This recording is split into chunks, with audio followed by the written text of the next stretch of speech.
cette vidéo, je vais vous présenter l'écran décalage, qui, comme son nom l'indique, permet de gérer les différents décalages, aussi bien outils que de décalage de repères. Donc le réglage Z ici, le premier panneau, vous permet tout simplement de régler votre axe Z avec une cale d'épaisseur connue entre le brut et l'outil. Donc on va considérer une cale de 10 mm. Vous descendez tout doucement avec le mode de déplacement manuel. Une fois que vous êtes en contact, vous appliquez. Voilà, vous avez la coordonnée Z ici qui vient de passer à 10 et le décalage qui était à 30 qui vient de passer à 20. Sachant que à 0, 0, 0, j'avais un décalage de 10, 0, 0, 25, 49, 975 et 30 en Z. Donc le décalage, c'est bien décrémenté de 10, puisqu'on est remonté de 10 dans la position. Donc ici, vous venez de le voir, c'est le décalage en cours avec les valeurs numériques, et ici le numéro du décalage. Décalage numéro 1, que vous avez ici, étant le repère G54. Vous avez ici des raccourcis pour les 6 premiers décalages, et vous pouvez en utiliser un peu plus de 250 avec les différents repères.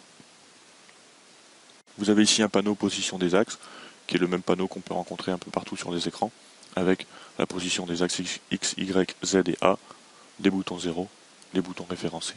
Les LED qui sont ici indiquent que les axes sont référencés. Un bouton coordonnées machine pour passer en coordonnées machine.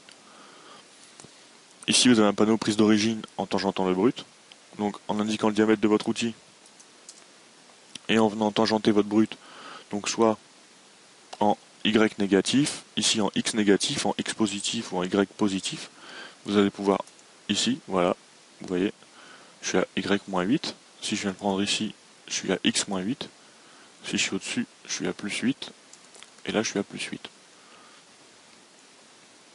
Donc l'image est un peu trompeuse, dans le sens où même si votre brut est aussi grand, si vous avez une dimension de 50 sur 50 par exemple, vous ne pourrez pas indiquer la dimension de votre brut. Quand vous allez cliquer ici, on va vous indiquer un +8. Donc en fait, ici ça représente la ligne du 0 à chaque fois.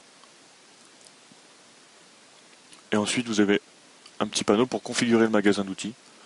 Donc afin de, un peu comme on l'a vu au début avec la cale, de configurer votre outil, mais de pouvoir configurer complètement l'outil, le sauvegarder dans la banque de données des outils, le magasin d'outils, et de passer d'un outil à l'autre, ici, en modifiant la valeur dans la case outils.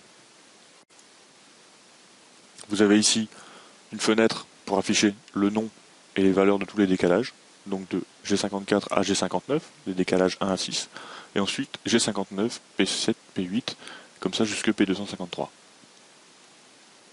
Et ensuite, la même chose pour le magasin d'outils.